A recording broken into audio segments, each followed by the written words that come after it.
All right, folks, I'm going to welcome you to tonight's session. Welcome to the Bucknell Basketball Virtual Season Preview.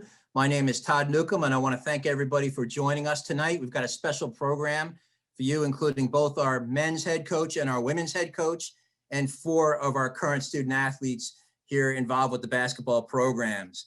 I want to thank Maddie's Sporthouse Grill for sponsoring tonight's event, and really for all that they do throughout the year. Maddie's does a great job with Bison Athletics, and we want to thank them for everything they do. And don't forget, if you purchase a $25 gift card at Maddie's right now, you will get a special limited edition Bucknell basketball t-shirt. So help out our local vendors and our local folks and head to Maddie's and purchase one of those $25 gift cards. Right now, I'm going to welcome in our men's program, and our head coach of the men's program, Nathan Davis, will join us. Coach Davis is in his 6th season as the head coach of the Bison and has been a great mentor for our program. Has 3 of his 5 seasons, he has won over 20 games with the program, and we want to thank Nate for taking the time to join us tonight. Nate, I'm going to ask you a few questions, and then I've got some questions that have been submitted by those who are joining tonight's virtual session as well. I'll sprinkle those in as well. I've also got Walter Ellis and Andrew Funk, 2 of our well-known players on the Bison squad, joining us at this time as well. So first, let me start with Coach Davis. Coach, finally, the season's upon us. Can you describe some of the emotions that maybe you, the coaching staff, and your players are feeling now as you get set to return to competition for the first time in almost 10 months? You know, I think there's a lot of different things running through your mind. I think one of them that stands out for me is relief. I think that there's always a question of what's going to happen in these times with COVID and teams having to drop out and miss time and this and that. And the idea that finally there's going to be a little semblance of normal back is a relief to us all. So the sacrifices that and the commitments really that you and the coaches and the players have done, even to entertain a season happening. So can you talk a little bit about the protocols members of the program have had to follow and just how much of a commitment it's been for the student athletes? I think you hit it on the head. I think for all of us it's different, but I think it's especially challenging for the student athletes.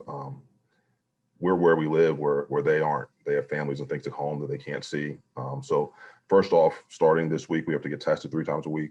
Everyone's got to pass that. It's not a bubble. It's more of a controlled environment where guys in town, yes, they can go to run to Walmart, or they can go out and pick up some extra food if they want, but really they can't go and be in places in public and around a lot of people other than for brief periods of time.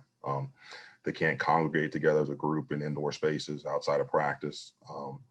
So they're sacrificing a lot just in their daily lives. And like I mentioned, they can't have visitors. They can't go anywhere. So no fans at games. Obviously, they're not going to see their families for who knows how long. And they've been here since now the last week of November. So I think that for our guys and on both the men's and women's teams, that's been the biggest challenge. At least for the coaching staffs, we still go home and we see our families and friends and that type of stuff. But for these guys, it's them by themselves a lot. And that certainly can be challenging. And you mentioned it briefly. The Patriot League has come out as a conference and has said that there will be no fans for any regular season games this season. So it's going to be a challenge even for the student athletes to play in that type of environment. But the student athletes got back to campus, and can you talk about a little bit what they do even before they even got back on the court or even able to practice with you? Yeah, sure. So we'd been practicing up until the end of the semester. What was it? Class ended November 20th, and so that day or actually the next day with the decision that we weren't going to play to January 1st, we were able to let them go for a few days. And so they were able to leave from the afternoon of the 21st and then be back the afternoon of the 27th, I think it was, 27th, I'm sorry. And upon arrival back, they all had to test first. And they tested and they went to one of the hotels for isolation. And they were in the hotel for the week, rooms to themselves. We were permitted to come over. They could work out one-on-one as long as they had tested negative at the end of that week. So that next Wednesday, they tested again. Once you would tested negative again, they were able to move back into their rooms. we were able to resume more team activities that weekend. Unfortunately, all of our guys, both times we haven't had any positive tests since we've been back, and they were able to get back. And then from that point on, like I said, it's been a kind of a controlled environment where all the meals are provided. It's not buffet style. I can't go out and eat. So actually our manager of operations, Don Hoffman, arranges the meals and picks them up or has them delivered. The guys can get them, and they're basically in their rooms or they're in Soika working out and lifting. And you mentioned, we've talked a little bit about no fans in the arena. Can you talk about, for the folks at home, because they won't be able to see it except viewing it on ESPN Plus or any of the broadcasts that we have, but how the arena is going to look and what the setup is there? And there are 3 different tiers that we're talking about, and just for the general public to be aware of what that's like. So different tiers. It's tier 1, tier 2, and tier 3. And obviously we're, as players and coaching staff, we're tier 1. So I know a lot more about what entails in that, but there's only certain places in the building that you can go based on the tier you're in. The arena itself, Soika, the bleachers will be pushed back for the most part. The teams will be on the opposite side for benches from where they usually are. So if you see if you're watching any college basketball, you have a very similar setup where chairs are 6 feet apart. Guys can only sit in the chair they're assigned to. They can't change chairs. For timeouts, there'll be a meeting area where all that stuff will be cleaned and wiped down. After timeouts, when you're on the bench, we'll be wearing a mask. On the floor, we'll be able to take it off and play. And then the scorer's table and everything else will be across the floor. All the media will be up top on the concourse. We won't have any interaction face-to-face with any media members or even our sports information staff. We won't have any interaction with them face-to-face. It'll all be over Zoom and phone calls and distance and things like that. So it's certainly going to be a very different environment. And I think the good thing is that everyone's got to do it. We're going to have to bring our own energy, but there should be a lot of energy because we're playing. And that's certainly a positive. So with most of the league not playing a non-conference schedule, this has been an unusually long preseason for you guys. How has the team handled that, both from a physical standpoint and maybe more importantly, a mental standpoint? Well, I think, speaking personally, I am extremely proud of the way our guys. It's been challenging, no doubt about it. Usually we've played 12, 13 games by now. We're getting to play our first. And as a coach, I love practice. Players will tell you they're going to try not to laugh, but they might be playing games and practicing and hearing us daily do these drills and that. They like to get out and play games. So for that, it's been different. From a coach, I think we've been able to cover a lot. I think, like I said, our guys have done a tremendous job, not just with practice. I think if you go back to when we were sent home over spring break and didn't come back, I think the effort and the time our guys across the board have put in to get bigger, stronger, faster, more explosive, to improve their games is a great testament to them. I think the way they stuck together, our practices have been very good. They've been very competitive.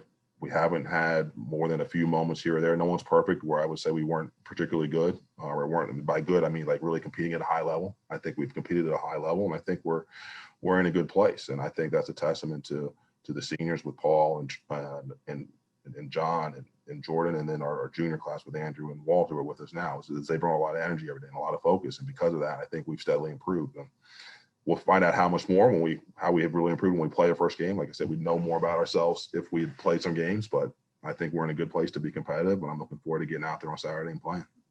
You actually led me into the next question perfectly. And without the opportunity of a non-conference schedule or even the ability to play a preseason scrimmage, it's tough to evaluate where your team is competitively at this point. How do you feel about the team as it's getting ready to open its season at Navy on Saturday? I feel good about it. I think that we have tremendous depth. I think we have good size and athleticism, so we can guard multiple ways. We have guys who can guard different positions. We have guys who protect the rim, guys who can get out and guard the perimeter. I think we're smart and we communicate pretty well, which should help. And then I think offensively, we're very versatile. We've got a number of guys who can throw it into the post and score. We've got a number of guys who can create shots off the dribble, and we've got a lot of guys who can make shots when they get good ones. And so I think that we're in a good place. But again, it's only been practice, and we'll find out more when the lights go on Saturday to see how we respond. So I'm going to open up the first question here from one of our viewers, and it's from Don in Lewisburg. It's similar to what we've talked about a little bit already. How hard has it been to prepare for this season amid the pandemic? I think it's been a challenge. You've had to change things. There's certain ways we've done things over the years that we've had to adjust based on rules for meetings and things like that.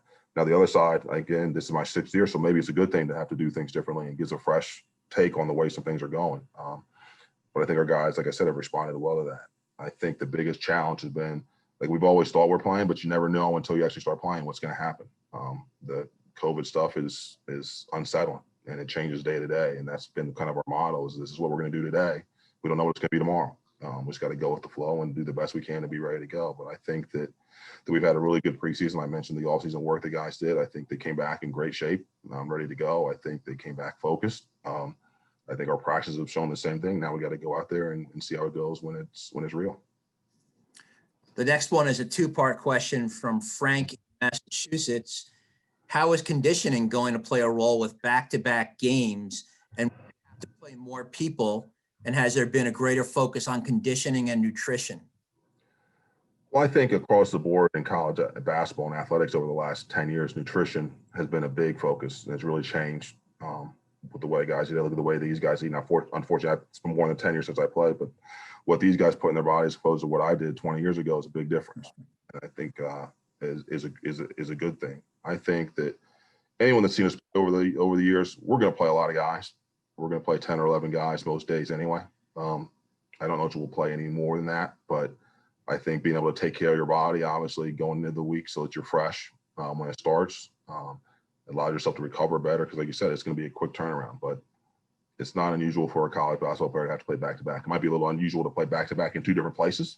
That could be a little different and having to get on a bus, but I think we'll be okay. I think guys, like I said, they came back in good shape. I think they've been doing a great job of taking care of themselves physically and mentally. I think the biggest testament to that is, like I said, we haven't had any COVID cases, knock on wood, on the team since we've been together because they understand how important it is. And I think they've done a good job, and the leadership's good and making sure the guys are doing what we need to do to be successful. Because honestly, with the way the season's going to go, one of the biggest things as far as who wins is going to be who's healthiest. And who's able to play guys and play and not have to take days off or stop for a week because they've made a mistake or got unlucky and someone's caught it and shut down. So I think a big part of our success and anyone's in the league success is going to be being able to stay healthy, even more so than typical. So this question is from Tim in Lewisburg. Who are you looking to among the upperclassmen to be your leaders both on and off the floor this season? People talk about that a lot, and leadership, I think, is a big deal. But honestly, it's all of them. It's all of them. We have a group of guys from our juniors and seniors and even our sophomores that have been through it now before. They played in games that were meaningful in the tournament. They played in big places. They've been in tough situations, and so they should be able to impart knowledge and wisdom on everybody to make sure that when we are playing well, we don't get too high. When it's not going the way we want, we don't get too low and get out of it. So I think it's a group, it's a collective effort. Obviously, the juniors and seniors have been around more. And so I think there's a maturity that comes from that you're going to expect more. But really, it's all of them that have been through it that need to step to the plate. And then piggybacking on that question, can you give us your early impressions on the freshman class? I think it's a really talented group. I think one of the great things to do would be ask the other guy, the guys on the team what they think. But I think with Andre Screen, Deuce Turner, and Josh Adell, you got three high-level talented players. Andre Screen is every bit of 7 feet, and I think every day he does something where someone goes, I can't believe he just did that. Deuce is wired to score.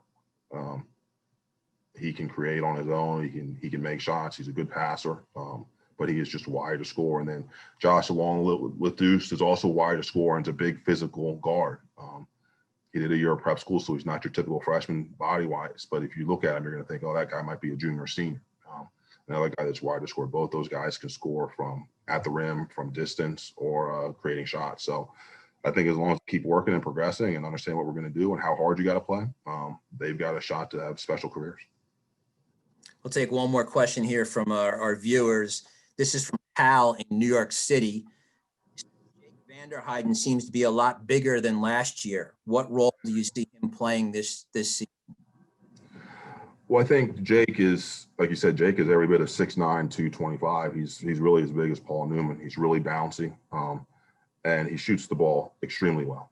So I think the big thing for him is going to be able to play within himself. I think the other day in our scrimmage, he blocked 4 shots, which led the team. So he's sort of capable of doing those things, but he needs to come in and make plays when they're available to him. Don't force it. Just try to make the right play and defend. If he does that, he'll have a chance to really help us.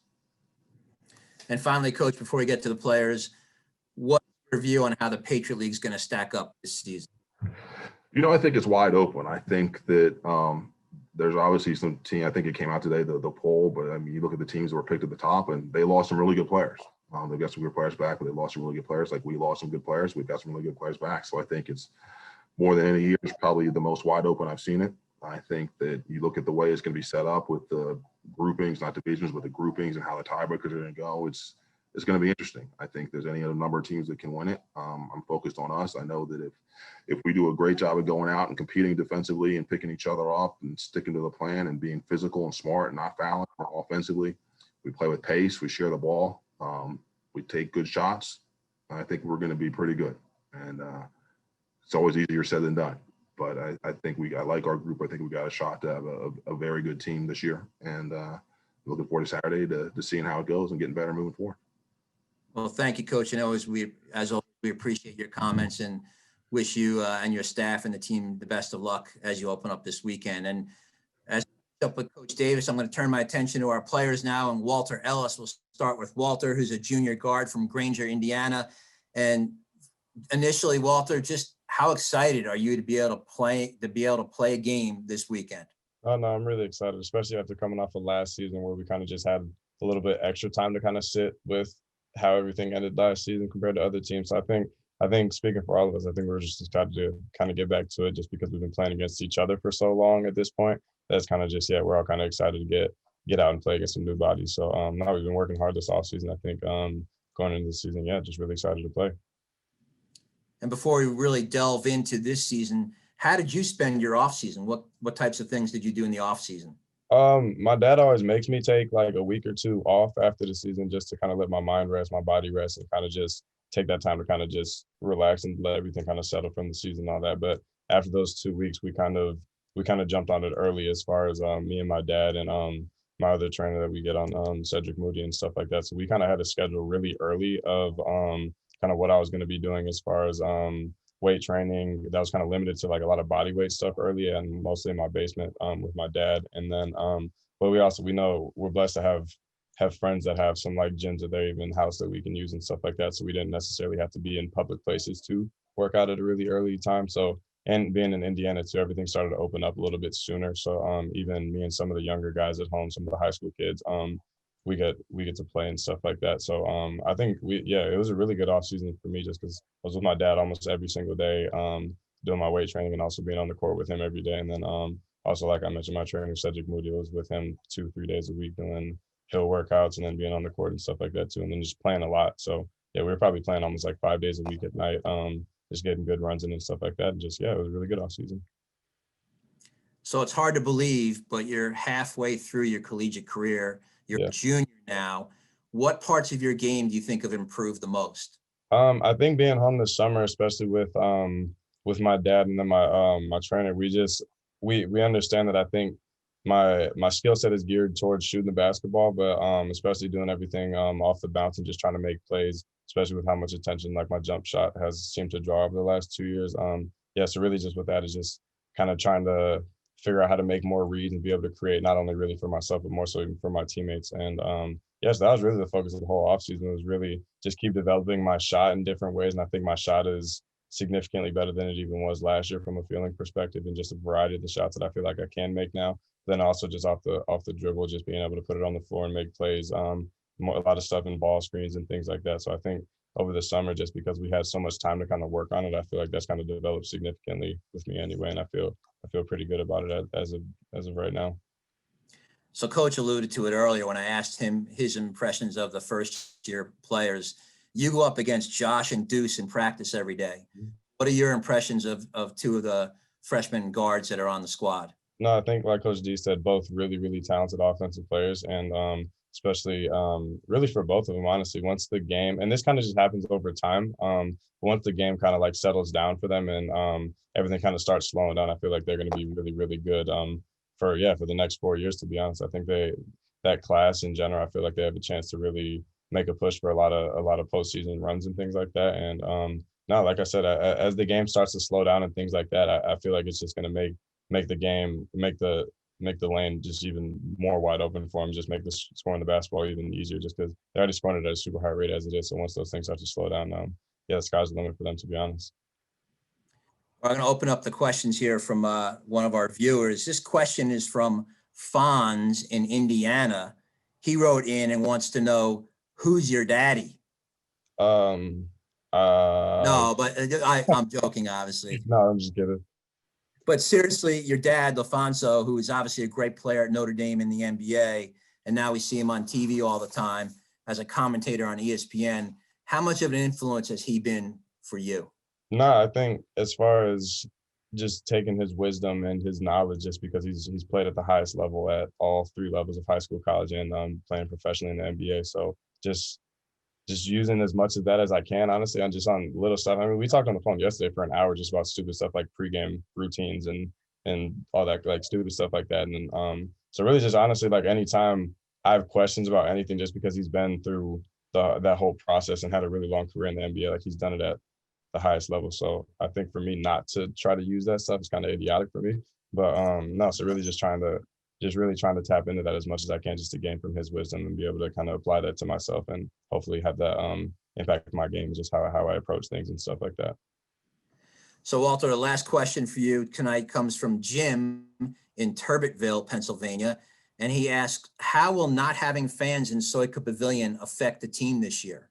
I think it's definitely going to be interesting, especially for like me. I feel like I'm one of those guys, like I really do feel like I feed off of crowd energy a lot. Like I really enjoy having like really big arenas with fans and having it be as loud as it can. But I think Coach D kind of alluded to this earlier, but I think it's going to be important for us to kind of be the ones that set the energy in the gym, whether it's talking on defense or even have our bench be pretty loud just because the gym's going to be empty. But I think stuff like that is going to be really important for us this year, just because we're not really going to have that fan base to be able to rely on to kind of carry us through maybe some droughts or something like that. So I think it's really going to be on us to be really mature about how we go about it and just stay locked in on the moment and everything that we're doing. So yeah, I think it'll be interesting, but I'm kind of excited for it at the same time.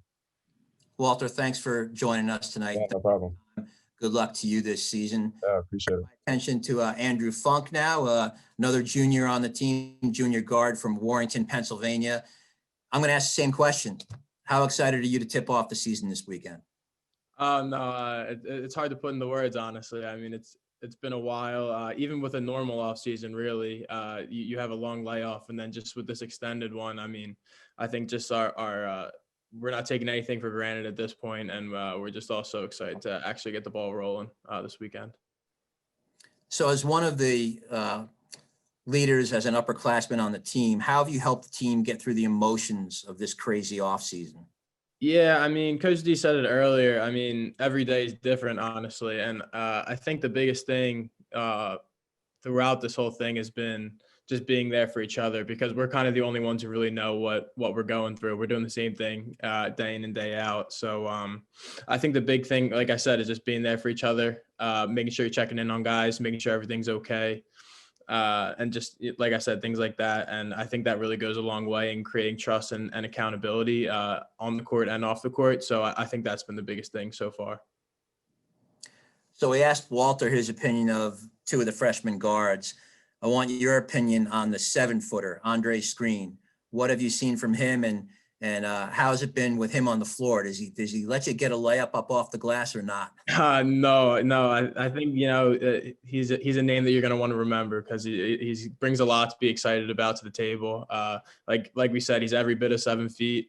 And I think, the biggest thing with him is he gets better every day. And he's someone to be really excited about, over the next 4 years. Offensively and defensively, he has a really big impact, right, like both ends of the floor. And as long as he keeps getting better, he's going to have a really good career here for sure. So I talked a little bit with Walter about the influence his dad has had. I'm going to ask you about the influence maybe your brother has had on you, Tommy, who we all know played at the military academy, and you guys got to go against each other for quite a while before he graduated. How has he helped you and with the whole college experience and your game in particular? Oh yeah, no, he's pushed me a lot, whether he really knows it or not, honestly, in a lot of ways. Just the success he's had really over his whole career at Army. He succeeded at a high level and played at a high level for a long time. And that's something that I really didn't, take for granted. And I realized how special he was. So I've come to him a lot just with different questions, obviously, because he's been there and he's done this. But like I said, I've learned a ton from him. He's motivated me a lot on and off the court. And yeah, like Walt said with his dad, I mean, it would be not smart of me to not take anything from him. Right. So no, he's been really special to me. And I'm really happy to be able to have that for me. So obviously last season didn't go according to plan in terms of the record, right, for the team, but the team was playing well at the end of the year and still made it to the semifinals in the Patriot League tournament. What's the team focused on this year to get back up to the top of the league standings? Yeah, I think the biggest thing is just going to be consistency. I mean, I think, when we went through those lows last year, we got to a point where we didn't really know, what product we were going to be putting on the floor. And I think the biggest thing is taking care of the little things that really add up. And, whether shots are falling or not, I think that was a big dictator last year. And even this year, if shots aren't falling, I think if we do the little things right and hold each other accountable, I think we'll still have a really good shot to win a lot of games. And so I think that's just going to be a big thing. Like we said, never too high, never too low, and just keeping that level head on us and being consistent night in, night out is really going to be big for us, I think. Andrew, I want to end with two questions from our participants. First, the question is from John in Charlotte, North Carolina. And he asks, what player on the team might be the biggest surprise to fans this season? Yeah, I mean, I can't point out one guy for that because there's so many guys. I mean, obviously the fans haven't seen the freshmen, and like we've talked about a lot already, they bring a lot to the table to be excited about. But, I think our, guys like, Xander Rice has made so much progress this offseason. I mean, he looks like a completely new player, just the confidence that he brings to the table. The rest of our sophomores have really added a lot to our games. I'm excited for everyone to see Miles Latimer, who's transferred from Stony Brook. And like I said, I think, a lot of guys have progressed a lot and bring a lot of new things to the table that I think our fans are going to be excited about. And I'll wrap it up with you with one last question. And it's from Corrine in Coatesville, Pennsylvania. And she says, which team that you'll go against do you predict to be your hardest opponent? Yeah, I think, like Coach D said, the league's wide open this year. And I think, as with every year, you can never take a game lightly. But, I think we have, a team like Lafayette on the schedule 4 times and who's super talented, really good. And it's hard to beat a team, when you're playing them 4 times in one season, every time. So I think that'll be a challenge. That and, Lehigh. Like I said, if you're seeing a team 4 times throughout the year, that's, a lot of games, and you're going to know each other really well by that point. So I think those 2 series will, definitely bring a lot of challenges, and those will be, tough games for sure. Well, Andrew, just the same as I mentioned to Walter, good luck this season. We hope you guys all stay healthy, and we know you'll have a great year. And we're just really excited that you guys are going to have the opportunity to play some basketball here shortly this weekend. So good luck at the Naval Academy. Good luck at home here on Sunday. And thanks for taking the time tonight. So while guys get off the call, we'll bring in the head coach of the women's program, Trevor Woodruff, and also 2 players from the women's team, Tessa Brugler and Abby Kapp. We want to thank them for joining us tonight. Appreciate their time. And Trevor, we're going to start with you. First of all, congratulations on being named Patriot League Coach of the Year last year in your first year at the helm. Now you're at 2. So there are no passes this year. It gets a little more difficult. The season's upon us. I'm going to say the same thing I did to Nate. You describe some of the emotions that you, your coaches, and the team might be going through now as you're getting set to play games for the first time in a long, long time. Yeah, thanks, Todd. I appreciate that. It's good to see the 2 ladies on here with us. They're 2 of the big reasons why we won that award. So I'm glad they're here with us. But emotions are all over the place. Obviously, there's excitement. I think every day you get a little more excited. You're still, a little bit nervous, cautious, because anything could happen any day. As we've seen, you can get that phone call, and all of a sudden maybe you won't be practicing that day or playing. But I think there's a sense of relief that we're finally on the doorstep of playing again. Certainly excitement. Those would be the first terms that come to mind. And again, same type of question I asked Nate earlier. There's been a tremendous amount of sacrifice made by the young women on the team and the coaching staff to even allow us to have a season. Can you talk a little bit about some of the things they had to do and how they've gone through that? Sure. Well, I would even cast a wider net, Todd. What folks have done around our campus and throughout the Patriot League to make this possible is incredible. I know the hours spent in meetings, in conversations, just trying to figure out how can we do this safely for the student athletes, make it happen. The number of people that it's been a small army really to make this happen. So it goes well beyond our team. Certainly, the young women on our team have had so many challenges, so many difficulties going all the way back to last spring, and they've really been terrific. From my perspective, I don't think it's been easy, but you couldn't necessarily tell from how they've shown up most every day to go to work. They just have their heads down and they're pushing through.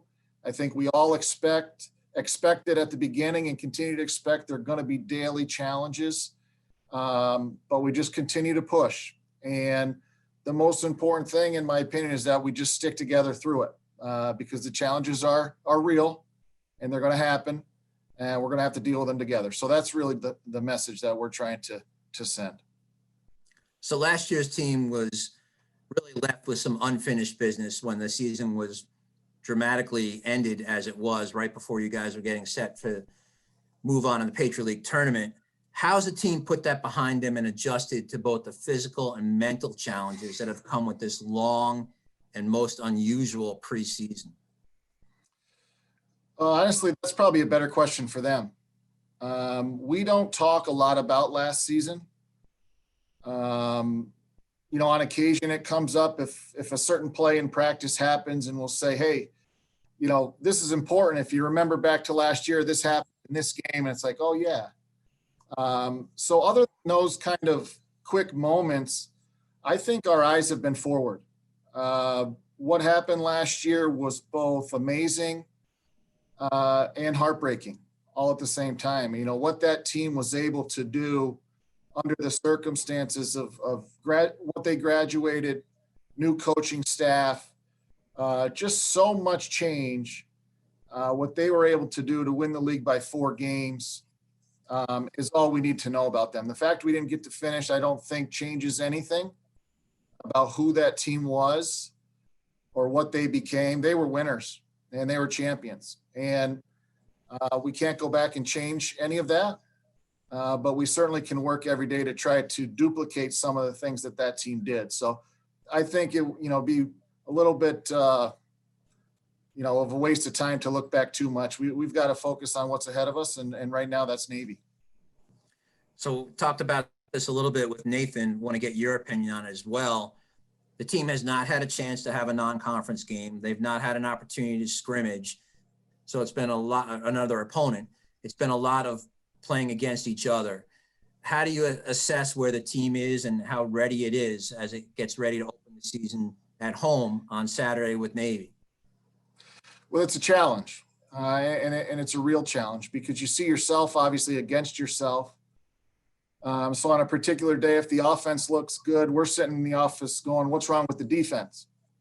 And if the defense looks good on a particular day, we walk in afterwards and say, what's wrong with the offense? So we're never really happy. I think the girls would tell you that's a true statement. The coaching staff's never really happy, but it's tough to gauge. I think certainly we'll know a lot very quickly because we have a tough opponent right off the bat. We're going to be challenged immediately, so we'll know. We're going to find out. I don't expect us to play flawless. I expect there to be very rocky times, very very difficult times throughout the season, but certainly this weekend because it's just difficult for folks to figure out their role specifically. And speed of the game changes. Intensity of the game is certainly almost always a little higher than practices. So we just don't know how people are going to react to that. I look forward to finding out, because as soon as we know, we'll be able to make steps forward. And that's ultimately the goal, is just to become the best we can be. And to find that out, we need some struggle. We need to see different faces. And for those watching at home, maybe not everybody's aware, but both the Naval Academy and the Military Academy, as part of their mission, have been able to play sports the entire year. So they've played non-conference games and have already had that advantage. How much of a challenge is that, knowing that they've already had a look at a different opponent? Well, I'll let you know about 4:00 on Saturday, but I think it cuts both ways, Todd. Obviously, they've been able to work out some of the kinks. Some of the challenges we're going to have Saturday in a typical opening game, they've already had. So they've started the process of working through them. But on the other side, we have game film to watch of them, and they don't have any of us. So it cuts a little bit both ways. It is what it is. At this point, I've tried to eliminate as much grievance bearing as I can, because I'm just thankful for where we're at. We could all probably pick one or two things that we wish were different, but it is what it is. And we're going to show up Saturday with a team of hungry young women that can't wait to play basketball. So here's a question from one of our participants tonight. This is from Tanya in Nazareth. Somebody might recognize the name. I know at least one Tanya in Nazareth. That's right. How difficult do you think it's going to be to play back-to-back games every weekend? And is it going to be a big adjustment for the team? Maybe initially, but I think if you got to remember, these ladies grow up playing 3 or 4 games a day in 2 or 3 days in a row on the AAU circuit. Certainly they all played in holiday tournaments and tip-off tournaments over their career where you play back-to-back days. So that part of it I don't think is that abnormal. We played back-to-back days last year in Puerto Rico, for example. And that was 2 of the best games we played all year, maybe, and set us on our way. I think after that trip, we ended up like 22-3 the next 25 games. So is it a little different? Yes. I think the challenge will be in how do you handle the travel, particularly if you're traveling on day 2. So for example, we play Saturday afternoon, the game's over, you have to get everybody fed, and maybe put in a few extra wrinkles or changes that you noticed in the scouting report, because you're going to wake up at 7:30 or 8 o'clock on Sunday, get on the bus and drive and play. That, to me, how you handle that travel, in particular on day 2, if you have to travel, to me is a big part of it and the biggest adjustment. So you've got 4 seniors and 2 juniors who all have been major contributors in the program.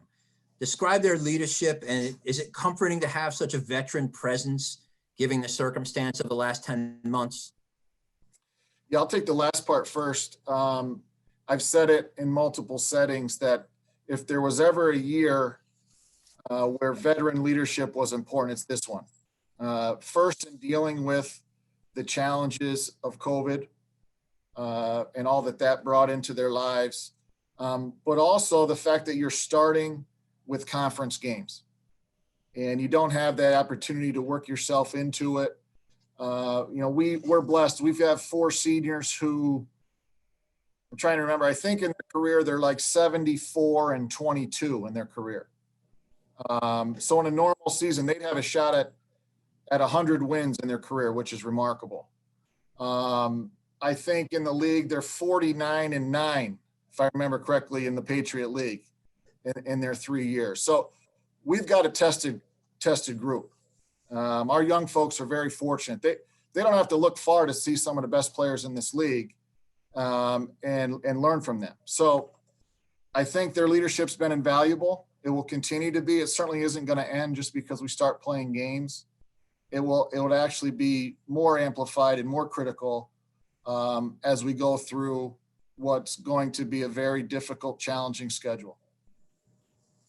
So I've got similar questions from both John in Charlotte, North Carolina, and Steve in Doylestown, Pennsylvania.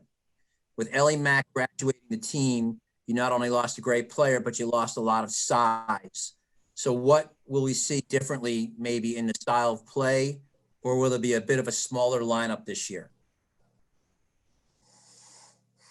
Ellie Mack, she was one of the reasons we won that award too, I got to say, but certainly a big loss. You know, the size, the statistics, all the things that she brought off the floor as well, just in terms of creating culture and team building. I think both, you know, Tessa and Abby would attest to that. She's a rock star human being. And I would throw Gia right in there as well. Gia Hayes, who we lost, was such a big component to the glue of our team. So they're both a big loss. So we'll be a little bit smaller, slightly smaller. I think we have tinkered with a 4-guard lineup. So I think you'll see that, where last year we didn't play any really. So you'll see that, but you know, we returned 75% of our scoring. We returned 76% of our rebounding. You know, so we have a lot of what we had last year coming back. So it'll just be a matter of those returners maybe doing it slightly bit more. Nobody has to be Ellie Mack. And then, you know, sprinkle in some of the new folks, and, you know, hopefully we can overcome some of what we lost. So this question is from Dave in Lewisburg. Both Dave and his wife are huge fans of your program. Tell us about your freshmen, and will Marley Walls be available at the start of the season? Okay, so again, starting at the end there, Marley is back. She'll be out there on Saturday. The one term that comes to my mind with Marley is fearless. I think oftentimes with the injury that she had, you're back physically first and mentally second. She was kind of back both at the same time. And she looks like the same player, you know, that she was when she left, just fearless, aggressive. So we're really fortunate and happy, you know, for us, but for Marley as well, that she's back. You know, as far as the freshman group, we're excited about their potential. I've said before that of all of our players, the ones who probably are impacted the most by the schedule is the freshman group. They didn't get any any summer work with the team. The fall was, you know, very truncated. We didn't have much of a rhythm even up to Thanksgiving. You know, our best work has been done since we returned from Thanksgiving. But the four of them, Caroline, Julie, Nicole, Kaylee, they're a talented bunch. It's a good mix of size and skill, perimeter and interior. But they're in a tough spot. They've got good players in front of them, and they've got no runway in terms of getting prepared for Patriot League basketball. We're going to throw them in there on Saturday, hopefully, and you know, we expect them to perform because there's conference seeding and playoffs and everything else on the line right from day one. So finally, Coach, your team was picked as a preseason favorite in the Patriot League, and the two other Central Division teams, Lehigh and Lafayette, were both picked in the top 4. Those division games carry some extra weight. So how do you see the other other Pennsylvania schools stacking up this season? Well, obviously there's going to be no rest for the weary. It's if you looked at the 3 pods, that central pod that we're a part of looks like every game's just going to be, you know, 1 or 2 possession game right down to the wire. You know, somebody in that group, or potentially two out of the top 4 teams in the league, are not going to make the playoffs, or maybe a lower seed in the playoffs, depending on how it all figures out with the pods and the seeding. So they become extra important. I think both of those teams are championship caliber.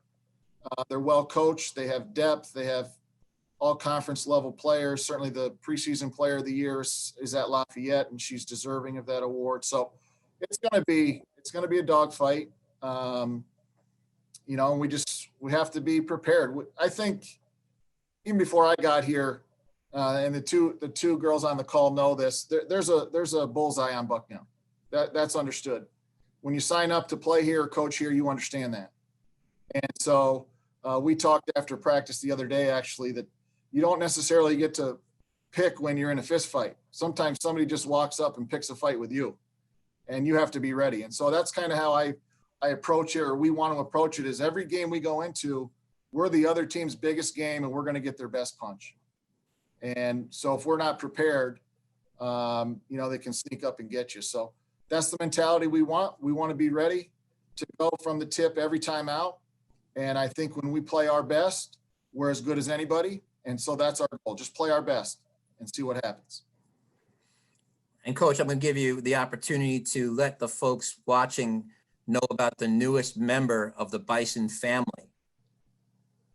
Yes, we have had a great week.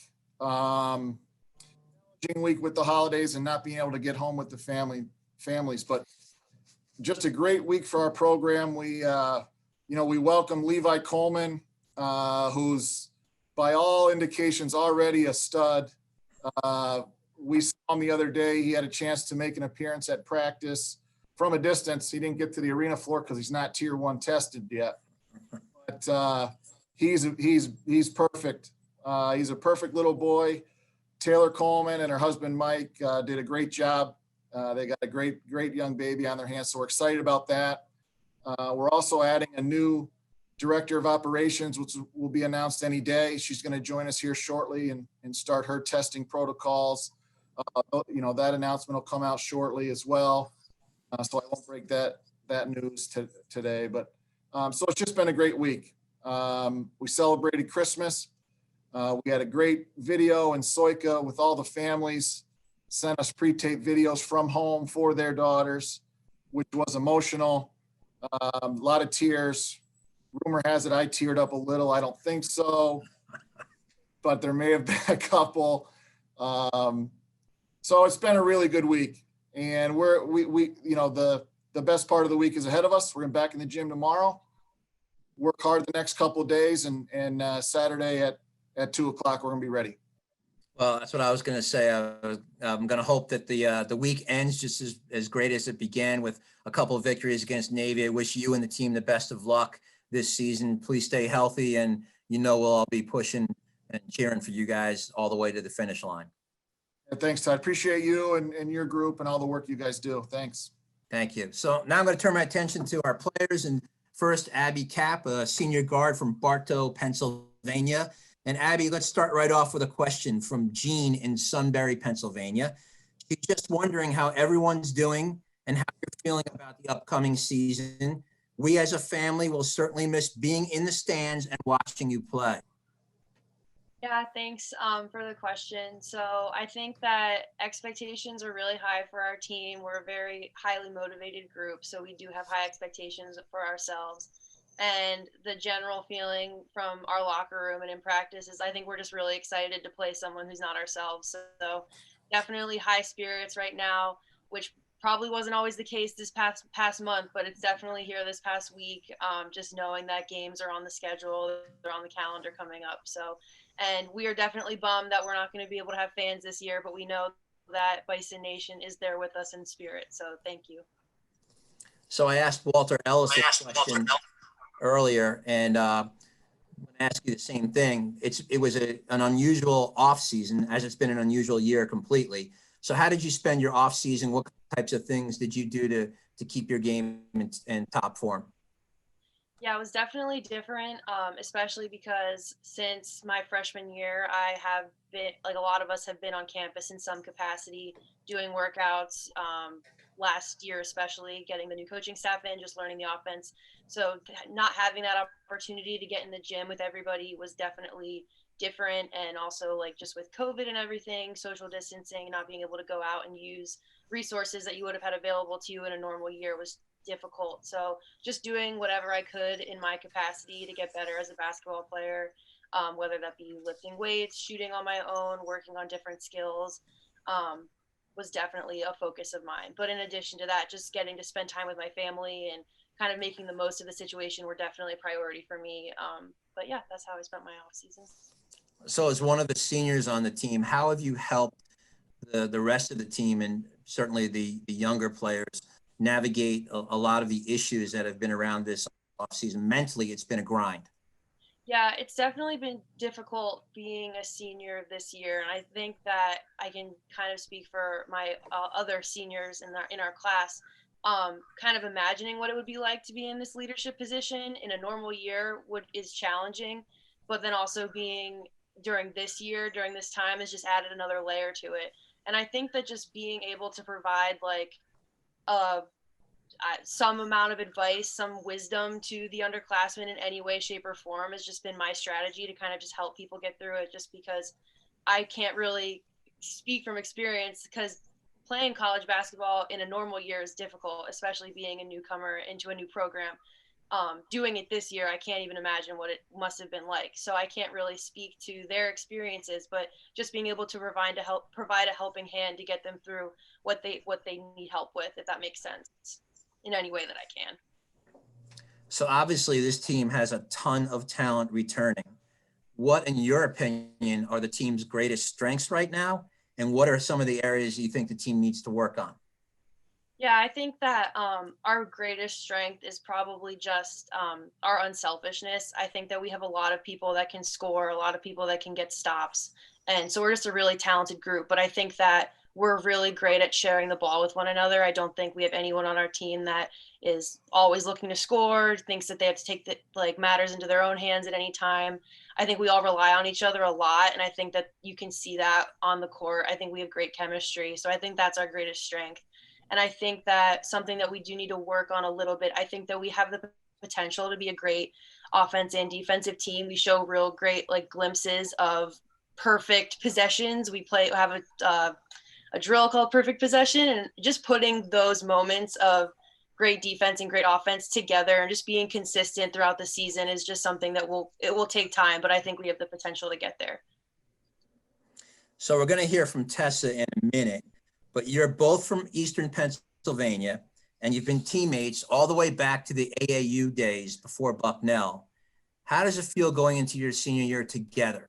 Tell us one thing about Tessa that the fans might not know. I think that it's been great having Tessa as a teammate all of these years. She's a great person, and we were roommates freshman year. And I think that it's just been a super fun experience getting to live out our college days together. Knowing someone coming into college was a huge thing for me personally. I thought it was great. Having someone that you've known for multiple years before coming to college was just a huge asset to me personally. So yeah, just being seniors, both of us were actually in the training room getting treatment. It's our off day, and we were just talking about how old we feel, but it is just crazy how time has passed. But yeah, I guess one thing that people may not know about Tessa is she is super good at trick shots. And I always catch her making them. And I'm always like, Tessa, I saw that, because maybe not people don't always see them, but I always catch them. So yeah, she's really good at making trick shots, and it's very impressive. And yeah, so that's something people might not know about her. Oh, that's awesome. Thanks for sharing that one. So I'm going to end with you from a question from Martina in Kentucky. How do you keep up the energy on the court this year when there are not going to be any spectators in the building?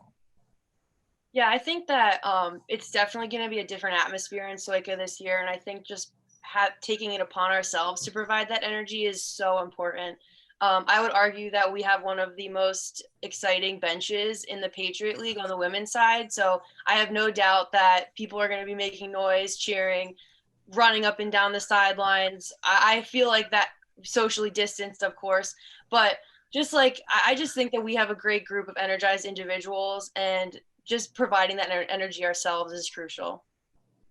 Well, Abby, thanks for taking the time tonight. And in case you folks at home didn't hear about it, Abby was selected to the preseason All Patriot League team. So congratulations on that honor. I know that probably means nothing to you right now. You want the honors at the end of the year after you guys get that championship. But congratulations. And again, Abby, thanks for being here tonight. Thank you. All right. So Tessa Brugler, you're going to bring us home, a senior from Nazareth, Pennsylvania, senior forward. Tessa, same question I've asked all the athletes. How excited are you to actually play a different opponent this weekend? Yeah, thank you for having me. But I think that I can speak for myself and the rest of my team by saying that we honestly cannot wait. I mean, we love competing and we're ready to compete against each other every day at practice. We're doing it every single day, but it's going to be fun to finally compete against someone else and see what we have improved on and some stuff that we need to continue to work on. So similar to what I asked Abby earlier about the off season, what kinds of things did you do to stay active over the summer when most things were shut down? Yeah, during the March to May period where everything was pretty much shut down completely, it was a lot of working out in my basement with my brother and my sister. My family and I, we went on a lot of walks. And after that, it was things kind of started to open up. So I was able to get into the local gym and work on some strength and cardio, and as well as get in with my trainer from home and work out with him to improve my skills. So last year was an amazing year from you. You took a major leap forward. You went from a role player behind some really good upperclassmen to a starter and one of the best front court players in the league. What were some of the biggest factors in that improvement? Yeah, I mean, I just kept working every day. I didn't let the idea of just being a role player affect me. And I was playing behind the top post players in the league. I mean, Caitlin Slegas, Ellie Mack, and I was guarding them for years. So I was constantly, learning from them in between different plays, asking them different questions about how I can improve my game. So I can't really go without giving them credit because I wouldn't be the same player that I am today without them. So being from the Lehigh Valley and being that we're in the central pod with both Lafayette and Lehigh, what kind of added importance are those games going to take on for you personally? Yeah, that's like home court. My high school graduation was at Lehigh. I used to work out at Lafayette, go to some of their camps, so it's kind of like a second home. It's gonna be weird, this year I usually have all my family, all my friends from home, they come and they support. I get to hang out with them after games, they bring the team some food. So it's going to be different without having that, but I think, it's going to be a good matchup. I'm excited to play both Lafayette and Lehigh. So give us your scouting report on the 4 newcomers on the team. Yeah, so starting with the posts, there's 2 posts. We have Kaylee. She's a lefty. She's good. She likes the up and under in the post. She's good at kind of sneaking her way through the defense to find an opening for herself at the basket. She can also step back and shoot like a 15-foot jumper. So you got to play her smart. Nicole, she's, I want to say 6'3", 6'4". She's tall. She has a lot of potential. She has good and quick moves on the inside, but can also step out and shoot that 15 to 18-foot jumper. So you also have to play her with a hand up. Onto the guards. Julie, she's more of a shooter. She kind of reminds me of a young Abby or Allie. So once she starts hitting them, you got to run her off the line. She'll keep hitting them. And finally, Caroline. Caroline's a competitor. Every time that we get on the line and she's next to me, it's always, all right, Tessa, you want to race? She's always ready to compete. She's quick and she's very explosive and she likes the one dribble pull up, but if you leave her open from 3, she'll hit those too. Coach, I don't know. It sounds to me like she's got maybe a future as an assistant coach. That was a pretty good scouting report. Yeah, don't ask her scouting report on me. We'll save that one for another time. I think she hit it out of the park, though. That was pretty good, Tessa. Thanks, Coach. So Tessa, same question for you about Abby. You've been teammates since your pre-Bucknell days. Tell us about your friendship and give us one thing about Abby that people might not know. Yeah, obviously Abby and I go way back. I mean, I can still remember, exactly where we were and what the tournament. I went up to her and she had committed to Bucknell before me. And I had went up to her and I was like, look, Abby, like at the time it was Coach Russell. And I was like, Coach Russell, he offered me a scholarship and I think I want to commit to Bucknell.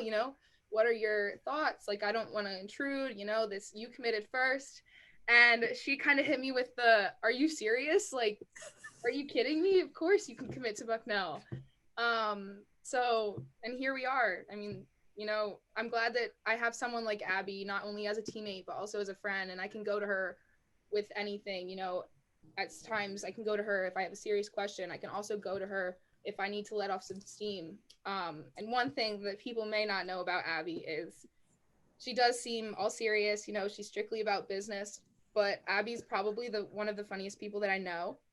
She's quick-witted, and you can always count on some type of funny pick-me-up comment from her, and I always look forward to those every day in practice.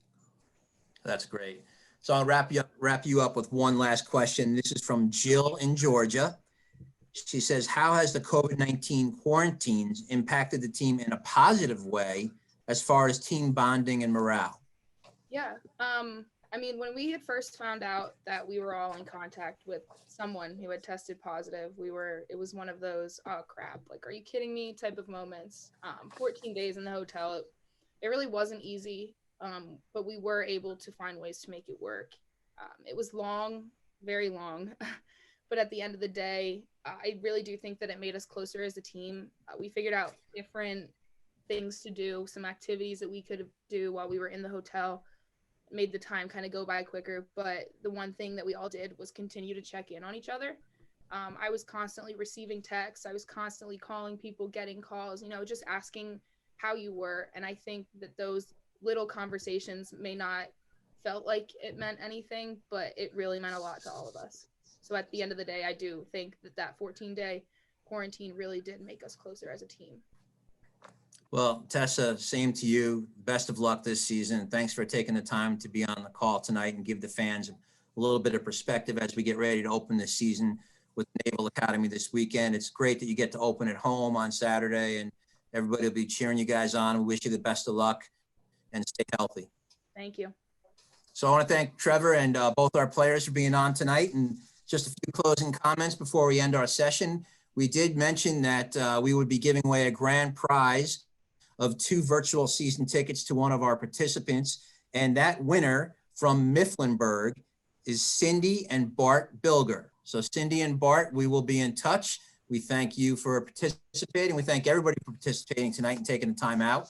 A few quick reminders for you as Bison fans. You can still be inside Soika Pavilion this season, but as a fan cutout instead of in person. So you can purchase a fan cutout, or you can help the teams by taking part in the virtual season ticket program.